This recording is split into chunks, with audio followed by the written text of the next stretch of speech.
नमस्कार, मी संस्कृती आणि आपण पाहत आहात नवा मराठा। महाराष्ट्रामध्ये रिक्षा आणि टॅक्सी चालकांसाठी एक नवीन योजना सुरू करण्यात आली आहे। परिवहन मंत्री प्रताप सरनाईक यांनी Dharmaveer Anand Dighe Maharashtra auto rickshaw meter taxi चालक कल्याणकारी मंडळाच्या माध्यमातून ज्येष्ठ चालकांना आर्थिक मदत आणि इतर सुविधा देण्याची घोषणा केली आहे। या मंडळाची पहिली बैठक नुकतीच पार पडली। या योजनेअंतर्गत 65 वर्षांपेक्षा जास्त वय असलेल्या आणि मंडळाचे सदस्य असलेल्या राज्यातील रिक्षा आणि टॅक्सी चालकांना निवृत्तीनंतर एकर कमी 10,000 रुपयांचा सन्मान निधी दिला जाईल।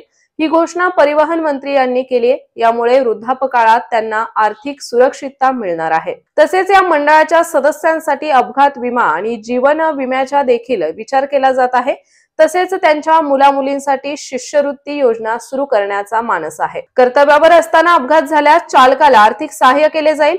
याशिवाय रिक्षा टॅक्सी चालकांना सामाजिक सुरक्षा आणि विविध योजनांचा लाभ मिळावा यासाठी हे कल्याणकारी मंडळ स्थापन करण्यात आले आहे। उत्कृष्ट काम करणाऱ्या चालकांना, संघटनांना आणि स्टँडला दरवर्षी आकर्षक बक्षिसे दिले जातील।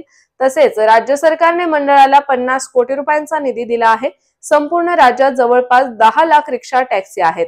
या योजनेसाठी चालकांना 500 रुपये नोंदणी शुल्क आणि 300 रुपये वार्षिक वर्गणी असे एकूण 800 रुपये शुल्क भरावे लागेल। सदस्य नोंदणीसाठी एक संकेतस्थळ तयार केले आहे, ज्यामुळे मोबाईलद्वारे सहजपणे नोंदणी करता येईल। तर अशाच माहितीपूर्ण बातम्यांसाठी चॅनलला सबस्क्राईब नक्की करा।